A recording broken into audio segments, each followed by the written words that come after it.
अमित सविता की love story. Amit Savita कर रहे थे प्रेम लाभ, तभी एक शख्स आ गया और उनके कबाब में हड्डी बन गया। कौन था वो जो है कबाब में हड्डी बन गया? और अमित और सविता कौन थी? ये दोनों कौन थे जो एक दूसरे के उसमें प्यार में पागल हुए बैठे थे? नमस्कार दोस्तों, मैं राजेश कुमार क्राइम डिटेक्टर में आपका स्वागत करता हूँ। जांच अधिकारी सतीश कुमार को बताया गया कि 4 अक्टूबर को संजीत कुमार की गुमशुदगी की रिपोर्ट दर्ज कराई गई। 4 अक्टूबर की शाम को संजीत कुमार का शव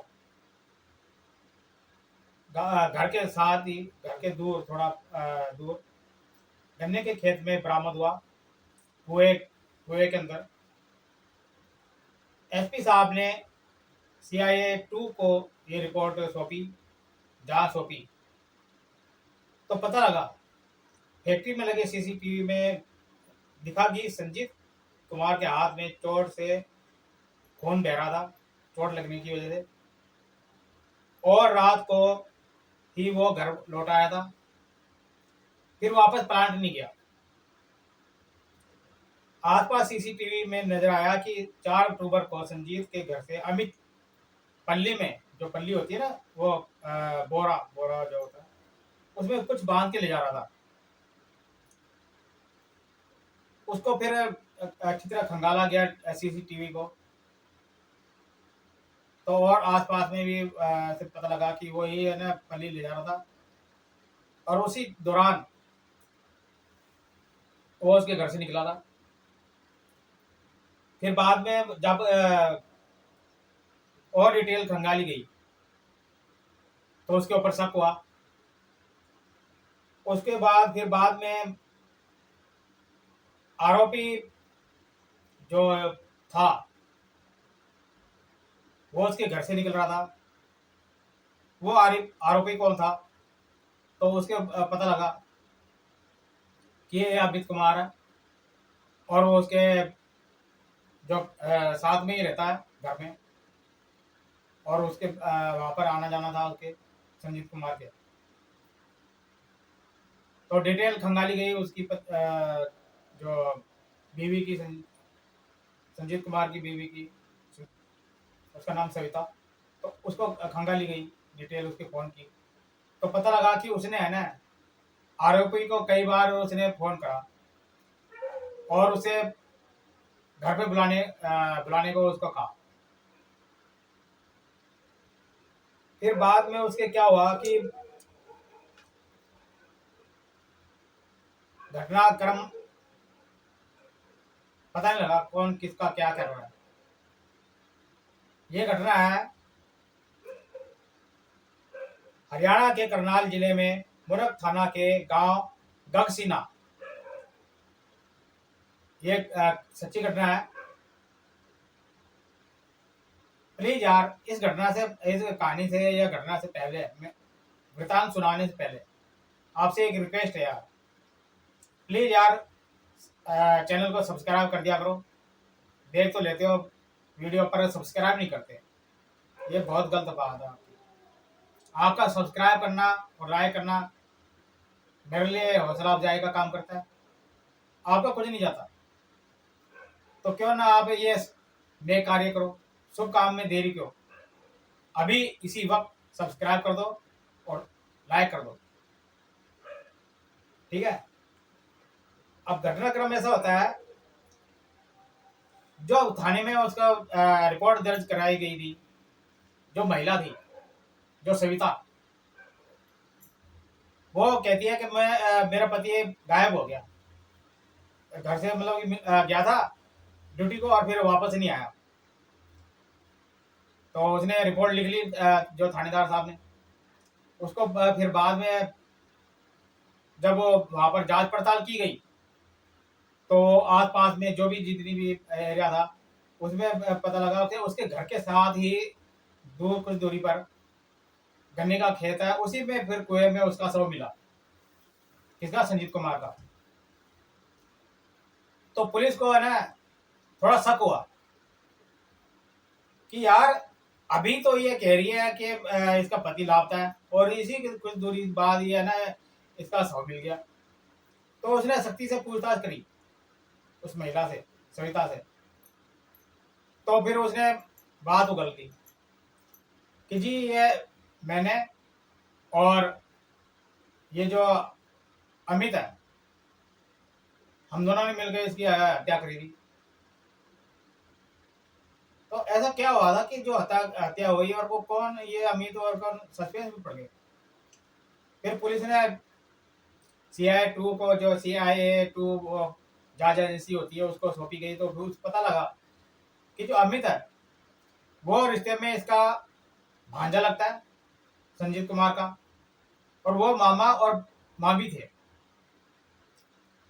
और वो वहाँ गांव में रहते थे। वहाँ पर से फिर वो संजीव कुमार को कोई काम धंधा नहीं था, तो वहाँ से फिर उसका मन हट गया। तो वो फिर यहाँ पर आ गया था, इसके पास ही, करनाल जिले के अंदर ही, जो है यहाँ पर उसकी बहन रहती थी। तो उसने बुला लिया उसको घर पे कि आजा, तू यहाँ पर आ जा, और यहाँ पर तुझे काम धंधा मिल जाएगा, तो यहाँ पर तेरा है ना गुजारा बसरा हो जाएगा। तो अपनी पत्नी के साथ आ गया वो, अपनी बहन के कहने पर। वहां पर फिर उसका नजदीक था, कोई दूर नहीं था बहन का और उसका घर का। वो किराए पर ले लिया उसने। वहां फिर आना जाना लगा रहता था दोनों का। वो कभी उसके जाते थे, वो कभी वो उसके जाते थे। तो वो उसकी जो ड्यूटी थी ना, वो रात की थी। रात को एक बजरी बनाने वाले प्लांट था वहां पर। तो वो वहां पर है ना चौकीदारी का काम करता था। अब वहां पर उसका फिर इसमें गुजर बसर अच्छा होने लग गया। अ, काम धंधा सही, वो थोड़ा बहुत रात को चल जाता, सुबह फिर वो और थोड़ा बहुत और कुछ काम कर लेता था। तो ऐसे करके उसका दोनों मियाँ बीवी का काम चलता था। पर वो ना फिर उसको परेशानी हो जाती थी कि यार मैं उसको टाइम नहीं दे पा रहा, बीवी को। तो थोड़ा बहुत वो घुमाने फिर, जब भी टाइम मिलता था तब वो घुमाने फिराने ले जाता था, शॉपिंग वगैरह कराने ले जाता था। पर वो फिर गांव की जो थी, वो यहाँ पर शहर में आकर उसको फिर शहर की रंगत लग गई। वो उसकी आबो हवा में फिर उड़ने लगी। वो फिर सोचती है यार गांव कैसा, शहर कैसा, यहाँ का माहौल ही कुछ अलग है। तो वो खुले मिजाज की हो गई। यानी कि उसको फिर बंदिश नाम की जो थी ना गांव में, सास ससुर की और ऐसे, वो नहीं थी। यहाँ पर दोनों थे आराम से, और सब अच्छे भले चल रहे थे काम, तो कोई दिक्कत नहीं थी। अब उसमें क्या होता है कि जो अमित है, जो उसका भांजा है, वो सही था, 24-25 साल का था। वो उम्र में अच्छा था, दिखने में भी अच्छा था।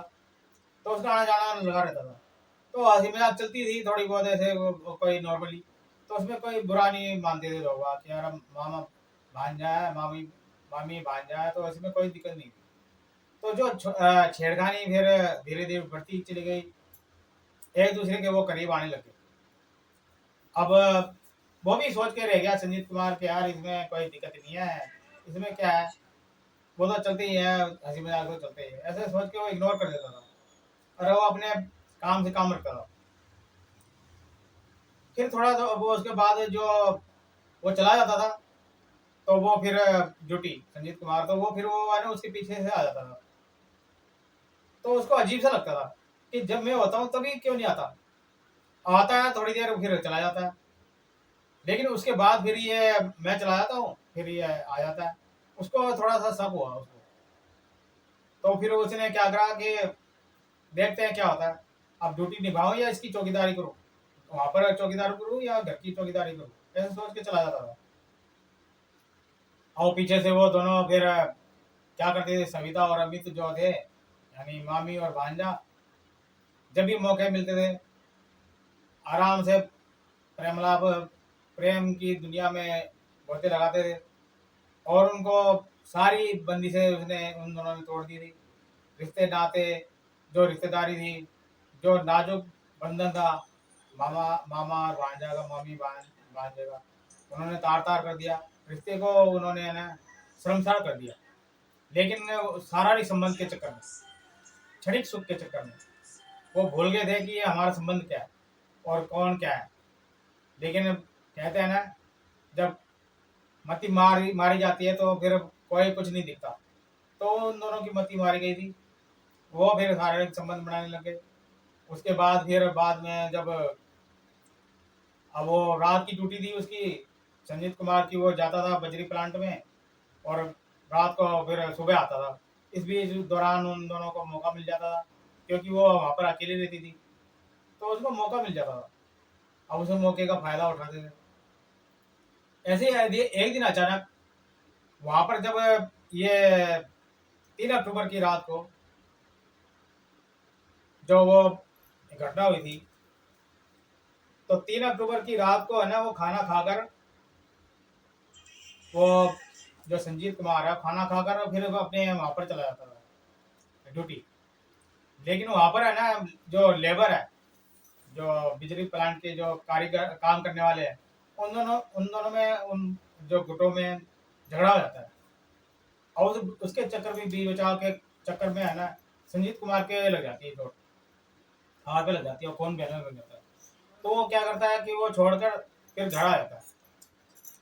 अब घर आ जाता है तो उसको देखता है कि रात को वो दोनों आपत्तिजनक स्थिति में थे, यानी कि बिल्कुल नग्न अवस्था में, अमित और सविता। तो उसको खून खोल उठता है इधर से कि मैं क्या सोचता था और ये क्या कर रहे हैं। इन्होंने रिश्तों को तार तार कर दिया, बेशर्मी की हद पार कर दी इन्होंने। तो फिर तीनों में लड़ाई हो जाती है, झगड़ा हो जाता है। तो उस झगड़े के दौरान है ना, अमित थोड़ा हावी पड़ जाता है उसके ऊपर, क्योंकि वो पहले से संजीत कुमार की चोट लगी हुई होती है, वो संभल नहीं पाता। तो वो फिर अमित उसका ना, दोनों जो है अमित और सविता, उन दोनों ने उसका ना मर्डर कर देते हैं, हत्या कर देते हैं, मतलब गर्दन दबाकर उसको मार देते हैं। मार के और फिर उसको घर के कुछ दूरी पर एक गन्ने का खेत होता है, वहां पर जाकर उसको गिर देते हैं कुएं में। फिर बाद में खुद ही जाकर वो रिपोर्ट लिखवा देती है उसकी जो बीवी है सविता, कि मेरे पति ने पता नहीं कहाँ गायब हो गया, और ऐसे घटना हुई कि रिश्ते नातों को शर्मसार कर दिया। और ये सच्ची घटना है। आप इस घटना के बारे में बताना कि ये घटना कैसी लगी आपको, और इस घटना से आपको क्या महसूस होता है, कमेंट करके ज़रूर बताना। अच्छा है या बुरा है, या आपके ऊपर छोड़ दिया। प्लीज़ चैनल को लाइक शेयर सब्सक्राइब करें।